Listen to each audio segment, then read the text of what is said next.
속보입니다. 한국의 겨울은 교실에선 학생들이 반팔을 입어도 될 정도라고 합니다. 그게 온돌 때문이라고 합니다. 저는 미네소타에서 고등학교 과학교사로 일하고 있습니다. 물리와 환경과학을 가르치죠. 벌써 15년째입니다. 칠판 앞에 서서 아이들에게 가장 많이 하는 말이 있어요. 느낌이 아니라 원리를 보라고요. 체감 온도와 실제 온도는 다릅니다. 바람이 불면 같은 영하 5도라도 체감은 영하 15도까지 떨어지죠. 학생들에게 말합니다. 내가 춥다고 느끼는 건 온도계의 숫자가 아니라 바람과 습도 때문이라고요. 작년 12월, 저는 이상한 제안을 받았습니다. 한국 정부에서 주관하는 교사 연수 프로그램이었어요. 미국 공립학교 교사들을 초청해서 한국의 교육 시스템을 체험하게 하는 거였죠. 2주 동안 서울의 학교를 참관하고 한국 교사들과 교류하는 일정이었습니다. 처음엔 별 관심이 없었어요. 저는 국뽕이나 과장된 이야기를 별로 좋아하지 않습니다. 교사로 살다 보면 그런 걸 금방 알아채게 되거든요. 아이들은 정말 정직해요. 과장하거나 근거 없는 말을 하면 바로 손을 들고 팩트체크를 합니다. 그래서 저는 제 수업에서도 제 삶에서도 과장을 경계합니다. 교무실에서 커피를 마시던 동료 교사가 웃으며 말했어요. 한국 간다며 거기 겨울에도 반팔 입고 산다던데요. 저는 피식 웃었습니다. 서울 겨울 평균 기온이 영하라는 걸 알고 있었거든요. 동료는 진짜래요. 난방이 엄청 잘 돼서 실내에선 반팔로 다닌대요. 저는 그냥 웃고 넘겼습니다. 만약 제가 학생들한테 그런 말을 했다면 어떻게 될까요? 다음 시간에 누군가 인터넷 검색 결과를 들고 와서 물을 겁니다. 선생님, 이거 과장 아니에요? 라고요. 하지만 마음 한편으론 궁금했어요. 정말 그게 가능할까? 영하의 날씨에서 반팔이라니. 물리적으로 생각해보면 말이 안 됩니다. 실내 온도를 섭씨 25도 이상으로 올려야 반팔이 가능한데 그 정도 난방을 하려면 엄청난 에너지가 필요하죠. 게다가 학교는 공공기관입니다. 예산이 빡빡해요. 미국에서도 겨울마다 학교 난방비 문제로 논쟁이 벌어집니다. 너무 춥다는 학생들과 예산이 없다는 행정실 사이에서 항상 줄다리기를 하죠. 그런데 한국은 어떻게 그게 가능하단 말인가요? 그날 밤 집에 돌아가서 한국 난방 시스템에 대해 검색을 했습니다. 온돌이라는 단어가 나왔어요. 바닥 난방 시스템이라고 하더군요. 물을 데워서 바닥에 깔린 파이프로 열을 전달하는 방식이라고 했습니다. 미국은 대부분 공기 난방을 씁니다. 보일러에서 데운 공기를 덕트를 통해 각 방으로 보내는 거죠. 간단하고 설치 비용도 저렴합니다. 하지만 문제가 있어요. 뜨거운 공기는 위로 올라갑니다. 그래서 천장은 따뜻한데 바닥은 차갑죠. 특히 학교 같은 큰 건물에선 이 문제가 심합니다. 저희 학교 교실도 그래요. 겨울이 되면 난방기는 3개 돌아가는데 학생들은 여전히 패딩을 입고 앉아 있습니다. 왜냐하면 바닥이 차갑거든요. 저는 매년 겨울마다 학생들에게 말합니다. 발을 바닥에서 떼고 의자 위에 올려놓으면 좀 나을 거라고요. 미국에서 겨울은 버티는 계절입니다. 특히 미네소타는 더 그렇죠. 영하 20도까지 내려가는 날도 흔합니다. 학교 가는 길에 아이들은 온몸을 감싸고 걸어요. 교실에 들어와서도 한동안 옷을 벗지 않습니다. 저도 마찬가지예요. 교실에서 수업할 때도 스웨터는 기본이고 추운 날엔 조끼까지 입습니다. 그게 당연한 거라고 생각했어요. 겨울은 원래 춥고 우린 그냥 적응하는 거라고요. 하지만 한국에 대한 이야기를 들으면서 이런 생각이 들었습니다. 정말 다른 방식이 가능할까? 저는 연수 신청서를 냈습니다. 직접 보고 싶었어요. 과장인지 사실인지. 그리고 만약 사실이라면 왜 미국에선 안 되는지도 알고 싶었습니다. 출발 전날 밤침을 싸면서 겨울 코트를 챙겼어요. 두꺼운 목도리와 장갑도 넣었죠. 서울의 1월 평균 기온은 영하 2도라고 했습니다. 미네소타보단 따뜻하지만 여전히 겨울입니다. 반팔은 무슨. 비행기가 태평양을 건너는 동안 창밖을 바라보며 생각했습니다. 교사로 산다는 건 뭘까요? 지식을 전달하는 것일까요? 아니면 아이들이 배우기 좋은 환경을 만드는 것일까요? 저는 지금껏 전자에만 집중했던 것 같습니다. 좋은 설명, 좋은 실험, 좋은 평가. 하지만 아이들이 앉아있는 그 교실 자체에 대해선 깊이 생각해 본 적이 없었어요. 추우면 옷을 더 입으면 되고 더우면 벗으면 된다고 생각했죠. 그게 적응이고 그게 삶이라고요. 하지만 정말 그게 전부일까요? 2주 후면 답을 알게 되겠죠. 인천공항에 도착하기 전 저는 제가 15년 동안 서 있던 그 교실을 떠올렸습니다. 미네소타의 1월은 정말 춥습니다. 아침 7시 학교에 도착하면 주차장 온도계가 영하 18도를 가리키는 날도 있어요. 차에서 내리는 순간 차가운 공기가 폐를 찌릅니다. 숨을 쉴 때마다 입에서 하얀 김이 나오죠. 교직원 현관문을 열고 들어가면 확 따뜻한 공기가 얼굴을 감쌉니다. 그렇게 생각하며 복도를 걷죠. 아, 따뜻하다고요. 하지만 교실에 들어서는 순간 그 생각은 바뀝니다. 교실은 복도보다 춥습니다. 왜냐하면 교실은 넓고 창문이 크거든요. 난방기는 돌아가지만 열기가 천장으로만 올라가요. 바닥은 여전히 차갑습니다. 저는 매일 아침 교실에 들어서면 제일 먼저 온도 조절기를 확인합니다. 보통 섭씨 21도 정도로 설정돼 있어요. 좀 더 올려볼까 하지만 올려봤자 별 차이가 없다는 걸 압니다. 공기만 더 건조해지고 천장만 더 뜨거워질 뿐이죠. 학생들이 하나둘 들어옵니다. 첫 번째 수업은 8시 5분에 시작되는데 아이들은 보통 10분 전쯤 도착해요. 문이 열릴 때마다 복도에 차가운 공기가 밀려 들어옵니다. 누군가 소리치면 뒤따라 들어오던 아이가 황급히 문을 닫죠. 닫아, 빨리, 라고요. 아이들은 대부분 패딩을 입고 들어옵니다. 그리고 그 패딩을 벗지 않아요. 후드티 위에 패딩을 겹쳐 입은 채로 자리에 앉습니다. 어떤 아이들은 모자까지 쓰고 있죠. 처음 교사가 됐을 때 저는 그게 예의 없어 보였습니다. 수업 시작했으니까 모자 벗어라, 그렇게 말하곤 했어요. 하지만 어느 날 한 학생이 말했습니다.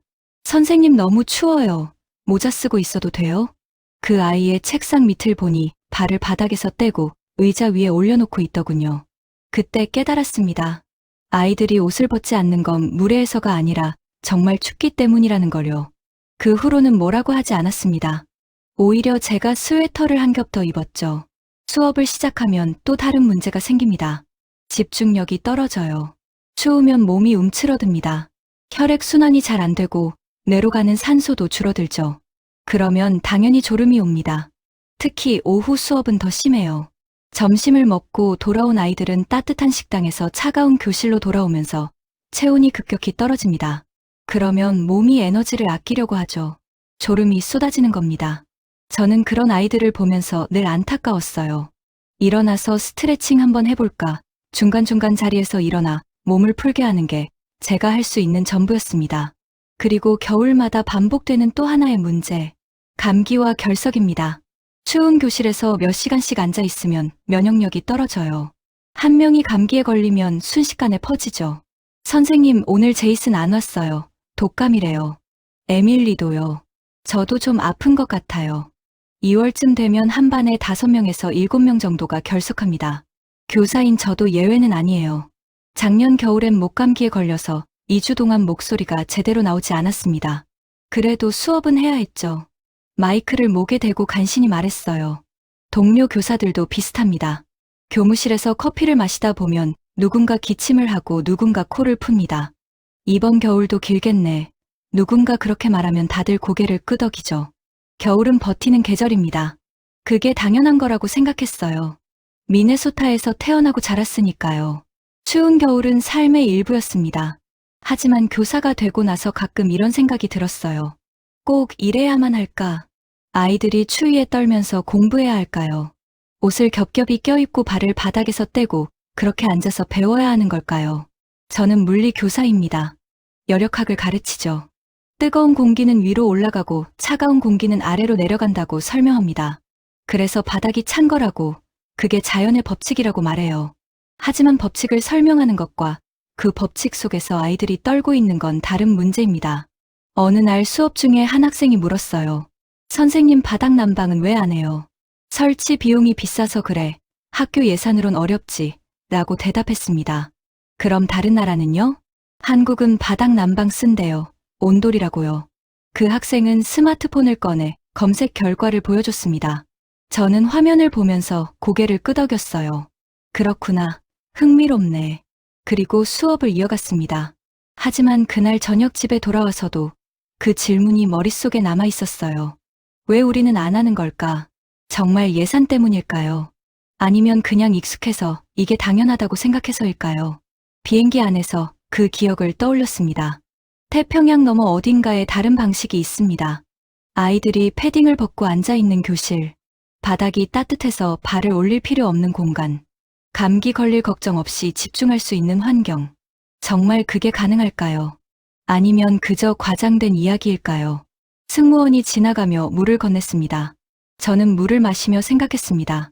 2주 후면 미국으로 돌아갑니다. 그때 저는 뭘 가지고 갈까요? 비행기는 어둠 속을 날아갔습니다. 비행기가 착륙했습니다. 창밖으로 보이는 하늘은 회색빛이었어요. 겨울 하늘이었죠. 미네소타를 떠날 때 영하 20도였습니다. 서울이 영하 2도라고 했으니 공항도 추울 거라고 생각했어요. 입국 심사를 마치고 짐을 찾았습니다. 도착 게이트를 향해 걸었어요. 복도는 길었습니다. 사람들이 캐리어를 끌며 앞서거나 뒤따라 걸었죠. 대부분 코트를 입고 있었어요. 하지만 제 것보다는 얇아 보였습니다. 자동문이 보였습니다. 코트 지퍼를 올렸어요. 목도리도 챙겼습니다. 문 앞으로 다가갔죠. 자동문이 열렸습니다. 공기가 달랐어요. 차갑긴 한데 미네소타의 그 날카로운 추위가 아니었습니다. 공기가 부드러웠어요. 얼굴을 찌르는 느낌이 없었죠. 숨을 깊이 들이마셨습니다. 건조하지 않았어요. 미네소타의 겨울 공기는 건조합니다. 숨을 쉬면 코 안이 따끔거리고 목이 칼칼하죠. 하지만 지금 제가 마시는 공기는 달랐습니다. 촉촉했어요. 그리고 냄새가 없었습니다. 미국 공항엔 항상 특유의 냄새가 있어요. 히터 냄새, 건조한 공기 냄새, 뭔가 탄 듯한 냄새. 하지만 여긴 그런 게 없었습니다. 주변을 둘러봤어요. 사람들이 지나갔습니다. 많은 사람들이 코트를 벗고 있었어요. 한 중년 남성은 코트를 팔에 걸친 채 걸어갔고 젊은 여성은 코트 지퍼를 내리고 있었습니다. 분명 겨울인데요. 밖은 영하 아닌가요? 스마트폰을 꺼내 날씨를 확인했습니다. 서울 현재 기온 영상 2도. 예보에선 영하라고 했는데요. 낮 동안 기온이 올라간 모양이었습니다. 하지만 영상 2도면 여전히 춥습니다. 미네소타 기준으론 따뜻한 거지만 그래도 겨울이에요. 공항 안으로 들어갔습니다. 실내가 따뜻했어요. 미국 공항의 따뜻함은 위에서 내려오는 느낌입니다. 천장의 히터에서 뜨거운 공기가 내려오는 거죠. 그래서 머리는 뜨겁고 발은 차갑습니다. 하지만 여기는 달랐어요. 발이 따뜻했습니다. 바닥을 봤어요. 평범한 공항 바닥이었습니다. 하지만 분명히 느껴졌어요. 아래에서 올라오는 온기. 천장을 봤습니다. 환풍구가 있긴 한데 미국 공항처럼 크지 않았어요. 제 발을 느꼈죠. 확실히 따뜻했습니다. 연수 프로그램 담당자가 공항 밖에서 기다리고 있다고 했습니다. 밖으로 나갔어요. 공항 앞 도로에는 차들이 서 있었고 사람들이 분주하게 움직였습니다. 한국 여성이 제 이름을 불렀습니다. 30대 초반쯤 돼 보였죠. 교육부에서 나온 김민지라고 했습니다. 민지라고 부르라고 했어요. 민지는 유창한 영어로 말했습니다. 차가 대기하고 있다고 했어요. 민지가 앞서 걸었고 저는 따라갔습니다. 민지의 옷차림을 봤습니다. 코트를 입긴 했는데 지퍼를 열어놓고 있었어요. 안에는 얇은 니트 하나뿐이었습니다. 차에 올랐습니다. 민지가 호텔까지 40분 정도 걸릴 거라고 말했어요. 차가 출발했습니다. 창밖을 봤어요. 고속도로가 펼쳐졌죠. 주변 풍경은 겨울이었습니다. 나무엔 잎이 없었고 하늘은 잿빛이었어요. 하지만 뭔가 달랐습니다. 눈이 없었어요. 미네소타였다면 도로 양옆에 눈이 쌓여 있을 겁니다. 제설 작업을 해도 언저리엔 항상 눈이 남아 있거든요. 하지만 여긴 깨끗했습니다. 민지가 말했습니다. 올겨울은 눈이 별로 안 왔대요. 작년엔 꽤 왔었다고 했습니다. 미네소타는 눈이 많이 오냐고 물었어요. 네, 엄청 온다고 대답했습니다. 민지가 물었습니다. 춥냐고요? 히터 틀까요? 아니요, 괜찮다고 했습니다. 사실 차 안은 이미 따뜻했어요. 그것도 묘하게 따뜻했습니다. 좌석 아래에서 올라오는 느낌이었어요. 좌석을 만져봤습니다. 따뜻했어요. 민지가 말했습니다. 시트 히터 켜져 있대요. 불편하면 끈대요. 아니요, 좋다고 했습니다. 여긴 뭐든 따뜻하게 만드는 것 같았습니다. 공항 바닥도, 차 시트도. 미국에서는 경험해보지 못한 것들이었어요. 차는 서울로 향했습니다. 창밖을 봤습니다. 동료 교사가 했던 말이 떠올랐습니다. 겨울에도 반팔 입고 산다던데. 처음엔 말도 안 된다고 생각했어요. 하지만 지금 이 순간, 공항에서 느꼈던 그 공기, 바닥에서 올라오는 온기, 차 안의 열기, 코트를 벗었습니다. 더 이상 필요 없었거든요. 이건 단순히 기온이 높고 낮은 문제가 아니었습니다. 뭔가 근본적으로 다른 접근이 있었어요. 차는 어둠 속을 달렸고 서울의 불빛이 점점 가까워졌습니다. 다음 날 아침, 저는 서울의 한 공립고등학교를 방문했습니다. 강남구에 있는 학교였어요. 민지가 차로 데려다 줬습니다. 오늘은 2학년 과학 수업을 참관할 거라고 했어요. 물리 시간이라고 했습니다. 학교 정문을 들어섰습니다. 익숙한 느낌이 들었어요. 학교는 어디나 비슷합니다. 운동장이 있고, 건물이 있고, 학생들이 뛰어다니죠. 하지만 자세히 보니 조금 달랐습니다. 건물 외벽이 깨끗했어요. 페인트가 벗겨지거나 금이 간 곳이 없었습니다. 미국 공립학교는 예산 부족으로 건물 유지 보수가 잘 안 되는 경우가 많거든요. 저희 학교도 그래요. 복도 벽에는 페인트 자국이 있고 천장 타일은 몇 개가 누렇게 변색됐죠. 하지만 여긴 달랐습니다. 현관문을 열고 들어갔어요. 실내화로 갈아 신으라고 하더군요. 여기선 모두 실내화를 신는다고 했습니다. 준비해온 실내화를 신었습니다. 복도를 걸었죠. 첫 번째로 느낀 건 바닥이었습니다. 따뜻했어요. 공항에서 느꼈던 그 감각이 다시 왔습니다. 바닥에서 올라오는 온기. 걸으면서 계속 그걸 느꼈어요. 복도를 지나 계단을 올랐습니다. 3층 교실이었어요. 민지가 문을 열었습니다. 교실 안에는 이미 수업이 시작돼 있었어요. 한국인 물리 교사가 칠판에 뭔가를 쓰고 있었고 학생들은 자리에 앉아 있었습니다. 조용히 뒤쪽 자리에 앉았어요. 주변을 살폈습니다. 학생들의 옷차림이 제일 먼저 눈에 들어왔어요. 대부분 얇은 맨투맨이나 후드티를 입고 있었습니다. 패딩을 입은 학생은 없었어요. 심지어 반팔 티셔츠를 입은 학생도 2명 있었습니다. 1월인데요. 밖은 영상 2도입니다. 미네소타보단 따뜻하지만 여전히 겨울이에요. 그런데 아이들은 정말 반팔을 입고 있었습니다. 그것도 춥다는 표정 없이 자연스럽게요. 교사도 마찬가지였습니다. 얇은 니트 하나만 입고 있었어요. 스웨터도 조끼도 없었습니다. 제 옷차림을 봤습니다. 스웨터 위에 가디건을 입고 있었어요. 수업이 진행됐습니다. 한국 교사는 역학에 대해 설명하고 있었어요. 민지가 옆에서 통역을 해줬습니다. 지금 등가속도 운동에 대해 설명하고 있다고 했어요. 그런데 수업 방식이 흥미로웠어요. 교사가 설명을 마치고 학생들에게 말했습니다. 민지가 통역했어요. 이제 모든 별로 실험을 해볼 거래요. 바닥에 앉아서 하래요. 바닥에요? 미국에서 바닥에 앉아 실험한다는 건 상상도 못할 일입니다. 왜냐하면 바닥이 차갑거든요. 특히 겨울엔 절대 불가능합니다. 학생들이 일어났습니다. 책상을 옆으로 밀고 바닥에 자리를 잡았어요. 4명씩 모둠을 만들어 앉았습니다. 그리고 실험 도구를 꺼냈죠. 아이들이 정말 바닥에 앉아 있었어요. 다리를 쭉 뻗거나 책상 다리를 하거나 무릎을 세우고 앉았습니다. 그리고 아무도 춥다는 표정을 짓지 않았어요. 한 여학생은 바닥에 완전히 엎드려서 실험 장치를 들여다봤어요. 남학생 하나는 다리를 쭉 뻗고 앉아 계산기를 두드렸습니다. 일어나서 가까이 가봤습니다. 슬쩍 바닥을 만져봤어요. 따뜻했습니다. 아니, 따뜻한 정도가 아니었어요. 포근했습니다. 손바닥에 온기가 전해졌죠. 한 모둠이 토론하는 소리가 들렸습니다. 민지가 통역했어요. 마찰력을 어떻게 측정할지 의논하고 있대요. 학생들은 진지했습니다. 바닥에 앉아 있지만 집중력은 높았어요. 미국이라면 이런 수업은 불가능했을 겁니다. 왜냐하면 바닥이 차가우니까요. 학생들을 바닥에 앉히면 바로 항의가 들어올 겁니다. 왜 학생들을 바닥에 앉히나요? 책상이 있잖아요. 학부모가 학교에 전화할 거예요. 그리고 교사는 징계를 받을 수도 있죠. 하지만 여기선 그게 당연한 풍경이었습니다. 바닥이 따뜻하니까요. 바닥이 책상만큼, 아니 어쩌면 책상보다 더 편한 공간이니까요. 수업이 끝나갈 무렵 교사가 학생들을 불렀습니다. 정리하고 자리로 돌아가래요. 학생들이 일어나 책상을 제자리로 옮겼어요. 그리고 다시 앉았습니다. 땀을 흘리는 학생도 있었어요. 1월인데 땀을요? 한 남학생이 맨투맨을 벗더니 반팔 티셔츠 차림이 됐습니다. 그리고 태연하게 앉아 있었어요. 동료 교사가 했던 말이 과장이 아니었습니다.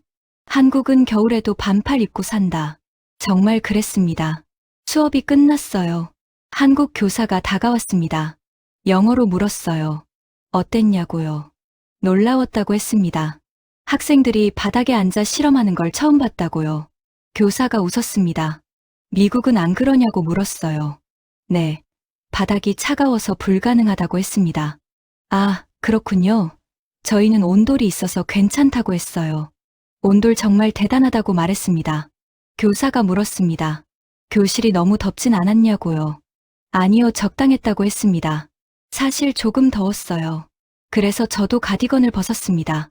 스웨터만 입으니 딱 좋았죠. 교사가 말했습니다. 겨울엔 보통 섭씨 22도에서 24도 정도로 유지한대요. 너무 높이면 건조해진대요. 미국도 비슷하다고 했습니다. 하지만 문제는 바닥이라고요. 저희는 공기 난방을 쓰니까 천장은 뜨겁고 바닥은 차갑다고 했어요. 교사가 고개를 끄덕였습니다. 그럼 학생들이 불편하겠네요. 네. 그래서 겨울엔 다들 두껍게 입고 다닌다고 했습니다. 점심시간이 되자 민지가 말했습니다. 급식실로 가볼까요? 따라갔어요. 복도를 걸으며 계속 바닥을 의식했습니다. 따뜻한 그 느낌이 발바닥에서 온몸으로 퍼졌어요. 급식실도 마찬가지였습니다. 바닥이 따뜻했어요. 학생들은 식판을 들고 줄을 섰습니다. 반팔 입은 학생도 보였고 얇은 맨투맨 입은 학생도 있었어요. 점심을 먹으며 민지에게 물었습니다. 모든 학교가 이러냐고요. 네, 대부분이래요. 온돌은 한국 건물의 기본이래요. 학교뿐 아니라 모든 건물이냐고 물었어요. 네, 집도, 사무실도, 심지어 지하철역도 바닥 난방이 돼 있대요. 미국은 정말 없냐고 물었습니다. 네, 거의 없다고 했습니다. 일부 고급 주택엔 있지만 학교엔 절대 없다고요. 민지가 물었어요. 왜냐고요? 비용 문제인가요? 그것도 있고 아마 익숙하지 않아서일 거라고 했습니다. 저희는 원래 그렇게 안 해왔으니까요. 그리고 덧붙였습니다. 하지만 지금 보니 우리가 놓친 게 크네요. 그날 저녁 호텔로 돌아왔습니다. 노트를 펼쳐놓고 오늘 본 것들을 정리하기 시작했어요. 저는 과학 교사입니다. 관찰한 것을 분석하는 게 제 일이죠. 먼저 온도를 적었습니다. 교실 온도 섭씨 22도에서 24도. 미국 교실과 비슷했어요. 하지만 결과는 완전히 달랐습니다. 열역학 법칙을 떠올렸습니다. 뜨거운 공기는 위로 올라갑니다. 차가운 공기는 아래로 내려가죠. 이건 자연의 법칙이에요. 대류 현상입니다. 미국 학교는 공기 난방을 씁니다. 보일러에서 공기를 데워 덕트로 보내죠. 그러면 뜨거운 공기가 교실 위쪽에 모입니다. 천장 근처는 섭씨 27도까지 올라가요. 하지만 바닥은 섭씨 18도 정도밖에 안 됩니다. 온도계는 중간 높이에서 측정하니까 섭씨 22도라고 나오는 거죠. 하지만 실제로 학생들이 느끼는 온도는 다릅니다. 머리는 덥고 발은 춥습니다. 교실을 단면으로 자른 그림을 그렸습니다. 위쪽엔 빨간색으로 표시했어요. 뜨거운 공기. 아래쪽엔 파란색으로 표시했습니다. 차가운 공기. 그리고 한국 교실도 그렸습니다. 이번엔 달랐어요. 바닥을 빨간색으로 칠했습니다.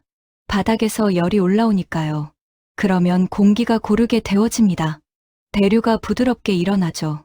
바닥이 섭씨 27도 정도 되고 천장은 섭씨 20도 정도 됩니다. 평균은 똑같이 섭씨 22도에서 24도예요. 하지만 사람이 느끼는 건 완전히 다릅니다. 발이 따뜻하니까 온몸이 따뜻하게 느껴지는 거죠. 노트에 적었습니다. 온돌은 복사열. 복사열은 직접 전달되는 열입니다. 햇빛처럼요. 햇빛을 쬐면 공기 온도와 상관없이 따뜻하게 느껴지죠. 온돌도 마찬가지예요. 바닥이 직접 열을 복사하니까 그 위에 있는 사람도 직접 열을 받습니다. 공기를 통하지 않아요. 그래서 효율이 높습니다. 계산을 시작했어요. 미국식 공기 난방의 효율은 약 60% 정도입니다. 에너지의 40%는 덕트를 통과하며 손실되거나 천장에만 머물러 있죠. 하지만 온돌은 다릅니다. 바닥 전체가 열원이니까 손실이 적어요. 효율이 80% 이상 됩니다. 같은 에너지로 더 따뜻하게 만들 수 있는 거죠. 데이터를 입력했습니다. 그래프를 만들었어요. 세로축은 온도, 가로축은 높이. 미국 교실은 아래가 낮고 위가 높은 곡선이었습니다. 한국 교실은 반대였어요. 아래가 높고 위가 낮은 곡선. 두 그래프를 나란히 놓으니 한눈에 보였습니다. 완전히 반대구나. 오늘 본 장면들이 떠올랐습니다. 바닥에 앉아 실험하던 학생들, 반팔을 입고 앉아 있던 아이, 땀을 흘리던 남학생, 그들에게 그건 당연한 일상이었어요. 하지만 미국 학생들에겐 불가능한 일입니다. 왜냐하면 시스템이 다르니까요. 다시 적었어요. 이건 단순한 난방이 아니라 학습 환경이다. 온돌은 그냥 따뜻하게 하는 게 아니에요. 학습 환경 자체를 바꿉니다. 바닥이 따뜻하면 학생들이 자유롭게 앉을 수 있어요. 책상에만 묶여 있지 않죠. 바닥에 앉아서 토론할 수도 있고 실험할 수도 있습니다. 몸을 편하게 하면 머리도 편해집니다. 긴장이 풀리고 집중력이 높아지죠. 제 교실을 떠올렸어요. 겨울이 되면 학생들은 움츠러듭니다. 추워서요. 어깨를 웅크리고 발을 바닥에서 떼고 손을 주머니에 넣습니다. 그 상태로 공부하라고 하는 거예요. 집중이 될 리가 없죠. 그런데 한국 학생들은 달랐어요.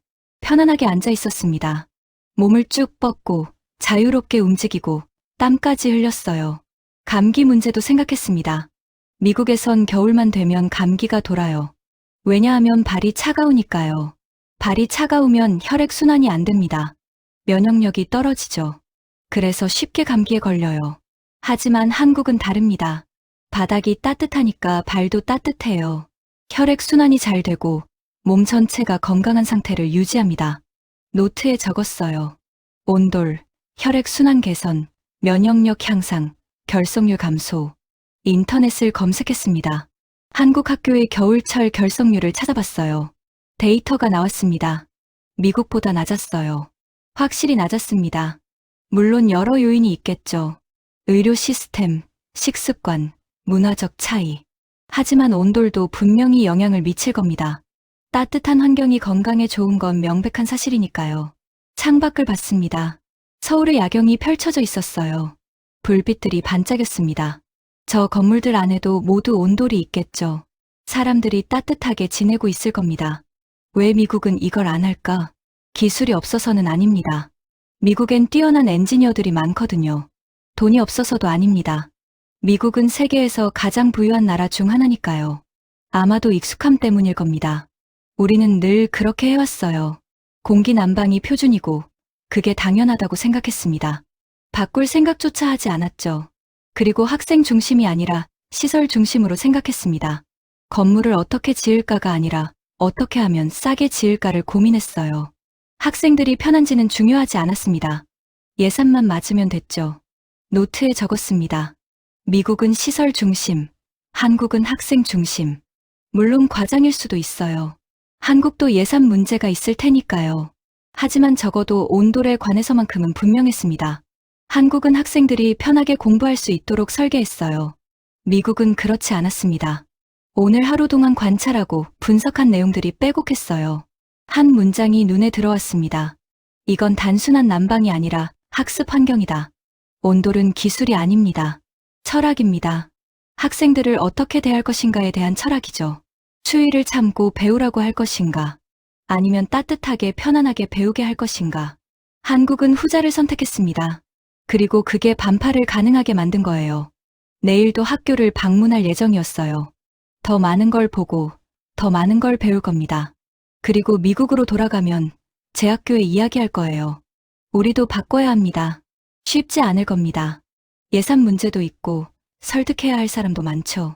하지만 시도는 해봐야 합니다. 학생들을 위해서요.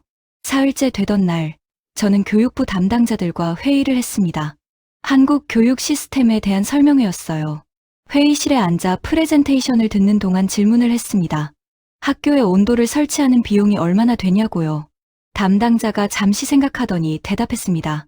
건물을 새로 지을 때는 평방미터당 약 $100에서 $150 정도 추가된대요. 계산했어요. 미국 일반 교실이 약 80평방미터 정도 됩니다. 그러면 교실 하나에 $8,000에서 $12,000가 드는 거죠. 기존 건물에 추가 설치하면요. 그건 더 비싸대요. 바닥을 드러내고 다시 깔아야 하니까요. 2배 정도 든대요. 불가능한 금액은 아니었습니다. 미국 공립학교의 평균 난방 시스템 설치 비용이 교실당 $5,000에서 $7,000니까요. 온돌이 조금 더 비싸긴 하지만 엄청난 차이는 아니에요. 하지만 문제는 돈이 아니었습니다.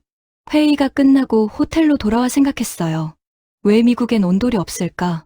비용 때문이라고 하기엔 석연치 않았습니다. 미국은 스포츠 시설에 수백만 달러를 쓰거든요.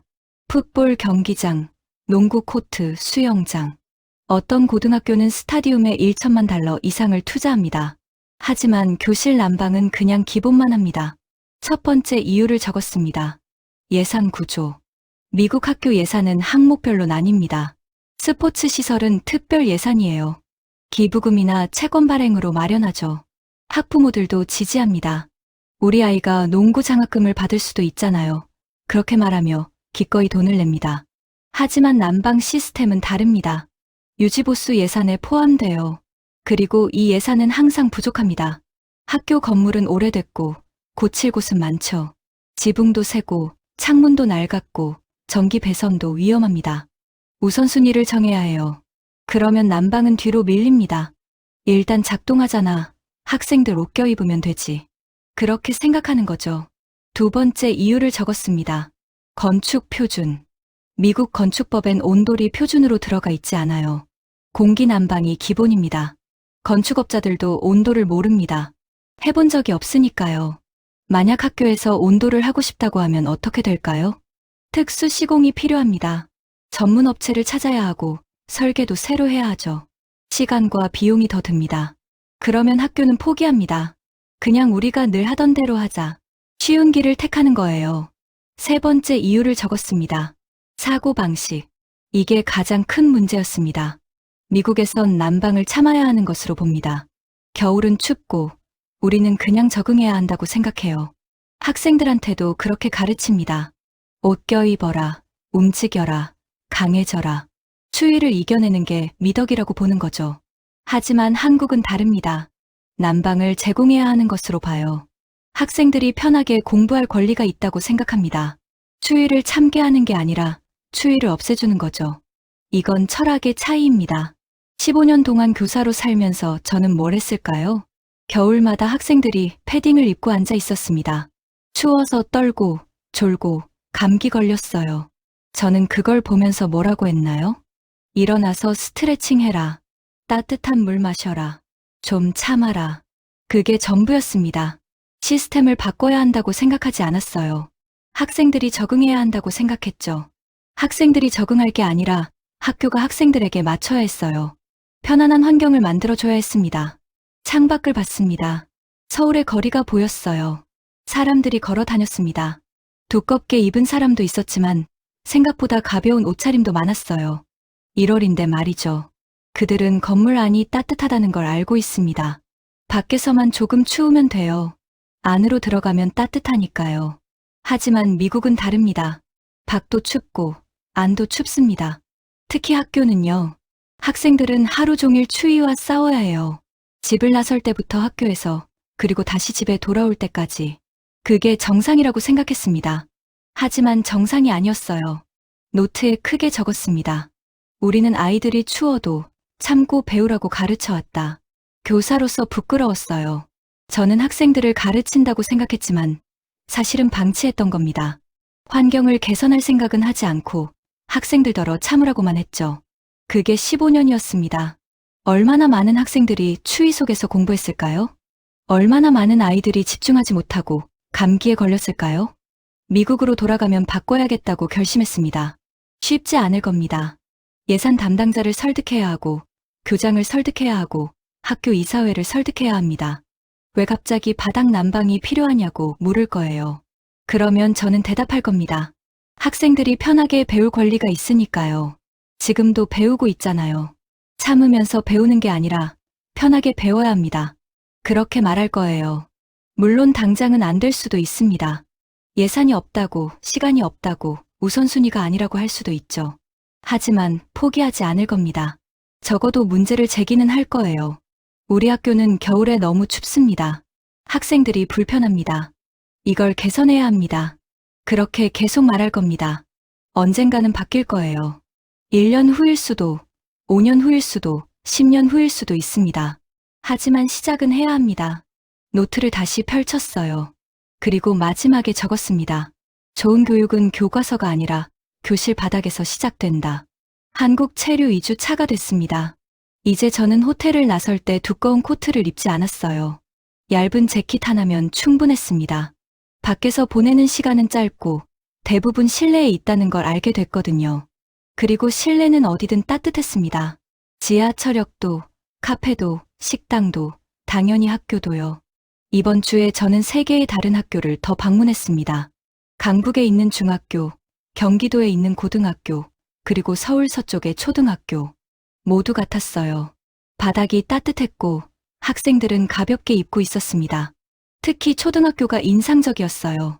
아이들이 복도에서 뛰어놀고 있었는데 대부분 반팔이나 얇은 긴팔 티셔츠만 입고 있었습니다.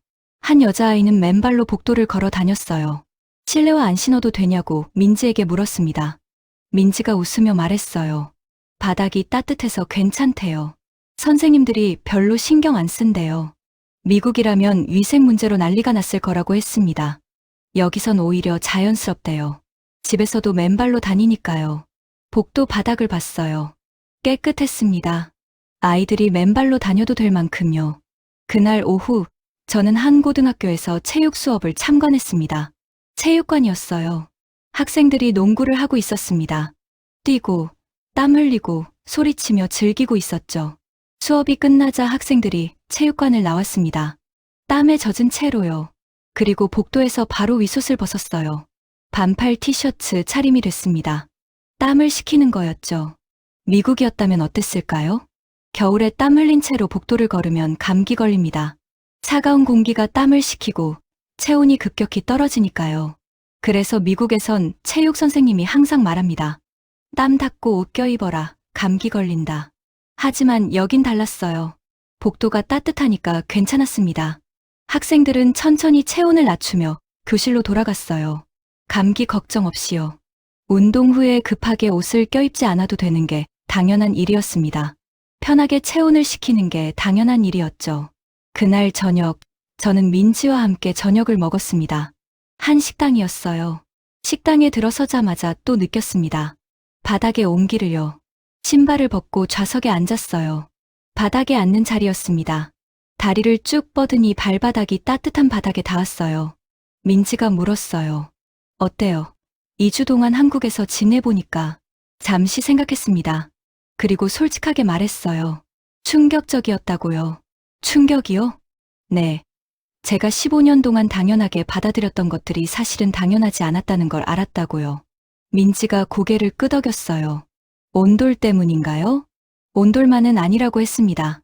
하지만 온돌이 상징적이라고요. 상징적, 말을 이었습니다. 온돌은 기술이 아니라고요. 철학이라고요. 사람을 어떻게 대할 것인가에 대한 철학이라고요. 민지가 조용히 들었어요. 계속했습니다. 미국에선 겨울이 오면 사람들이 적응해야 한다고 생각한다고요. 춥지만 참아야 하고 옷을 껴입고 견뎌야 한다고요. 한국은 다르죠? 네. 한국은 환경을 바꾼다고 했습니다. 사람이 추위에 적응하는 게 아니라 추위를 없애버리는 거라고요. 민지가 웃었습니다. 그렇게 생각해 본 적은 없는데 맞는 것 같아요. 그게 바로 차이라고 했습니다. 학생 중심이냐, 시설 중심이냐의 차이라고요. 음식이 나왔습니다. 뜨거운 찌개와 반찬들이었어요. 먹으며 이야기를 나눴습니다. 민지가 물었어요. 미국으로 돌아가면 뭘 하실 건가요? 바꾸려고 노력할 거라고 했습니다. 온도를 설치하시게요? 당장은 어렵겠지만 문제를 제기는 할 거라고 했어요. 쉽지 않을 것 같은데요. 네, 쉽지 않겠지만 해야 한다고 했습니다. 말을 이었습니다. 여기 오기 전에 동료 교사가 말했다고요. 한국은 겨울에도 반팔 입고 산다고요. 맞아요. 저는 그게 과장이라고 생각했다고 했습니다. 말이 안 된다고 생각했다고요. 민지가 웃었어요. 지금은요? 지금은 안다고 했습니다. 그게 과장이 아니라 사실이라는 걸요. 잠시 멈췄다가 말을 이었습니다. 하지만 더 중요한 걸 알았다고요. 뭔데요? 반팔은 자랑이 아니라는 거라고 했습니다. 민지가 고개를 갸웃했습니다. 설명했어요. 처음엔 반팔이 뭔가 특별한 거라고 생각했다고요. 한국 사람들이 추위를 잘 견뎌서 혹은 특별한 기술이 있어서 가능한 거라고요. 아니었어요? 아니었다고 했습니다. 반팔은 그냥 결과라고요. 따뜻한 환경의 자연스러운 결과라고요. 창밖을 봤습니다. 거리를 걷는 사람들이 보였어요. 한국 사람들은 반팔을 입으려고 노력한 게 아니라고 했습니다.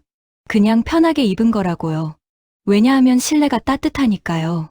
민지가 천천히 고개를 끄덕였어요. 말을 이었습니다. 그게 바로 배려라고요. 사람들이 편하게 지낼 수 있도록 환경을 만든 거라고요.